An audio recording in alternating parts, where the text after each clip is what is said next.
Nako, eto na po at yung epekto ho ng paglantad ni dating Governor Chavit Singson na kung saan ay laban po kay Pangulong Marcos Jr. o sa administrasyon. Ngayon ho ay nako, nagsimula na pong sabihin natin na posibleng panggigipit at pangaharas dito po kay Chavit Singson dahil sa may binabanggit po itong Palace Press Officer na si Yusek Claire Castro na nako, pwede raw hong pinaimbestigahan na maaaring kasuhan ng inciting to sedition. Ito pong si Chavit Singson. Yung sa kanya naging pahayag na kung saan dapat tumindig ang mga kabataan at kumilos para dumahok dito po sa tinatawag na revolusyon laban po sa korupsyon. Alam nyo ho, hindi ako abogado pero ano ba ibig sabihin ng revolusyon laban sa korupsyon? Ha? Hindi naman sinasabi na magrevolusyon kayo laban sa gobyerno. Mag-aklas tayo, magprotesta tayo at lusubin natin Malacanang. Wala naman hong ganun O pabagsakin natin ang gobyerno. Ang linaw po ng binabanggit po ni Chavit Singson ay revolusyon laban sa korupsyon. Walang pinag-iba yan sa mga ginagawang tema ng iba't ibang mga administrasyon. Revolusyon laban sa kahirapan. Revolusyon laban sa kagutuman. Para mga ganyan ho yun Inciting to sedition ba ito? Grabe ho talaga. Biruin mo, abogado pa ho itong si Yusek Castro, no? Talagang hindi ko alam kung saan ito nag-aral yun ho ang sabi po at ipaiimbestigahan na raw po ng Malacanang sa DILG, sa PNP, kung pwede raw pong kasuhan ito pong si Chavit Singson ng inciting to sedition dahil sa kanyang panawagan, di ba, sa mga kabataan na kung saan ay tumindig kayo.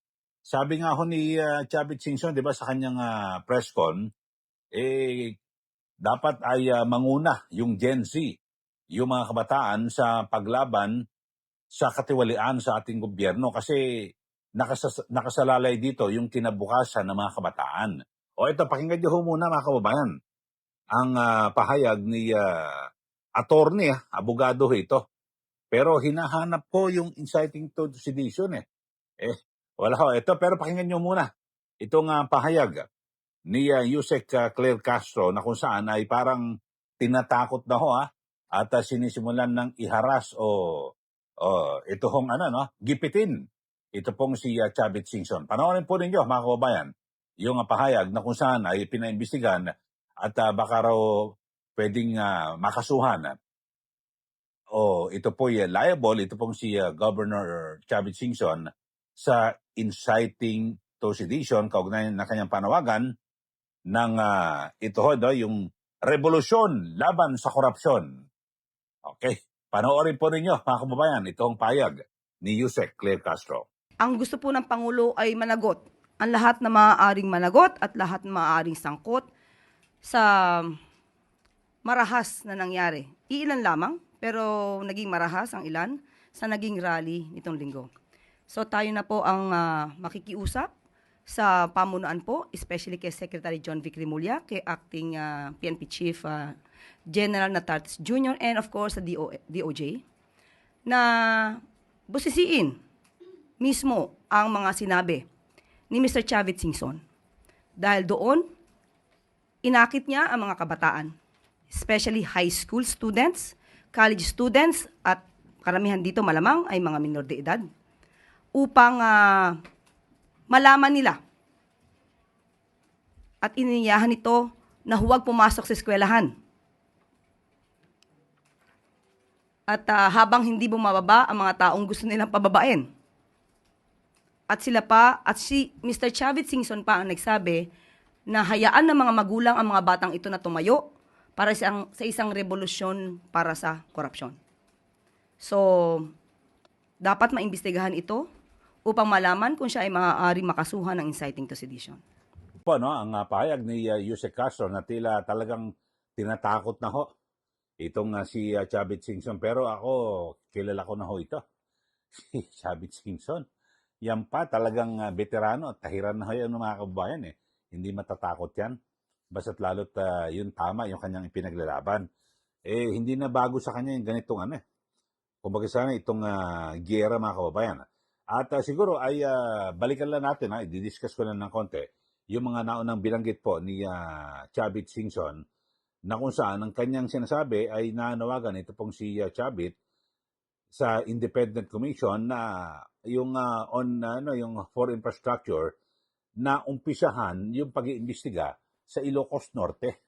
Dahil sa marami rin pong irregularidad sa flood control projects doon na kung saan ay nagaganap sa mismong probinsya ni Pangulong Marcos Jr., yung kanyang home province. Tapos, may allegation din po ito pong si Chavit at ng korupsyon dahil sa yung 10 billion daw na flood control funds sa ilalim po ng Marcos Jr. administration ay na-corner ng mga kontraktor na nakalink po sa Diskaya family.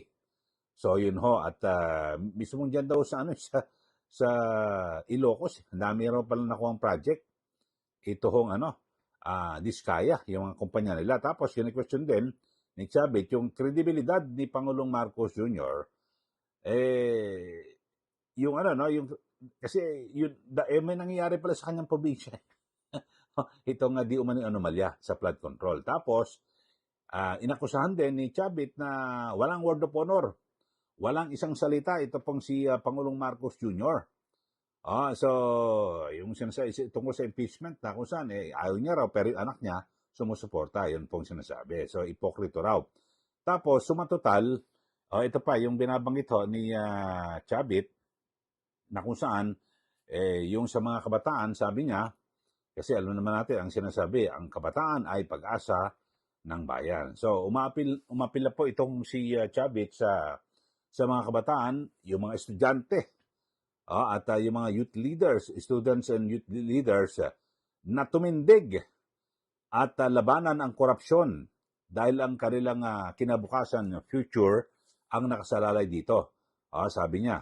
At yun ho, ito lang daw ho yung simula ng kanyang mga ng pag-expose, paglalantad ho ng mga sinasabing anomalya sa mga infrastructure projects nationwide. So, yun ho mga kababayan, at sabi ho niya, panawagan ho ni Chavit, sa lahat po magkaisa, ang bawat partido, ang bawat sektor, para matanggal po yung mga corrupt official. So, sa panghuli, yung in summary, ay direktang inakusahan ni Singson si Pangulong Marcos Jr. na di umano ay kinukonsinte yung malawakang korupsyon sa Ilocos Norte, yung flood control projects. Yun ho, mga kababayan. So, yun po binabanggit. Ang sinasabi ho ni Chavit, mga kabataan tumindig. Ano ibig sabihin nun? Hindi naman sinabi niya, hindi naman ako, ang aking interpretasyon doon, hindi naman kinakailangan na pag mag-rally kayo, lumaban kayo sa mga pulis. Gumawa kayo ng karahasan, parang malabo ito. Kasi yun ang parang yung intindi naman ni Jose Claire Castro. Parang mali ho mga kababayan. Tumindig kayo, ibig sabihin maging mapagbantay kayo at wala namang sinabing pabagsakin ang gobyerno kasi ganun ho pwede ka inciting to sedition na nawagan ka na pabagsakin ng gobyerno, tanggalin ng Pangulo, yung mga ganon. Di ba? Wala naman ho inciting to sedition. Sinabi lang naman revolusyon para sa korupsyon. Masama ba yon? Parang walang pinag-iba na ba sinasabi? O revolusyon para sa kahirapan? Ano ibig sabihin nun? Revolusyon para sa kagutuman? Ano ibig sabihin nun? Ang ibig pong sabihin yan ay gagawa kayo talaga ng pamamaraan. Lahat ho. Para malutas ang problema sa kagutuman at sa kahirapan. Ganun din po. Problema, gagawa ng paraan para malutas po ang problema sa malawakang korupsyon dito po sa ating bansa. Yun lang ho. Kayo ho, ano masasabi niyo ho dito? Ito ho ba ay isang uri na ng panggigipit? Mga kababayan, kay Chavit Singson na nagsasabi ng kanyang saloobin laban po sa gobyernong ito. Kasi ganyan naman kung sino yung nasa pwesto pag merong oposisyon bumabanat parang liltaw na ginigipit ho at tinatakot na para manahimik ka, di ba? Sige, manahimik ka na. Parang gustong patahimikin si Chavit na tahimik ka na kasi baka makasuhan ka ng inciting to sedition. Yun. Kaya na ho, mag-comment na ho kayo sa ating mga kababayan. At sa mga bago lang po sa ating channel, huwag niyo po kalimutan na mag-subscribe at i-like at i-share. Maraming salamat. Uli, ito po si Ka Eli. Magandang araw po sa ating lahat.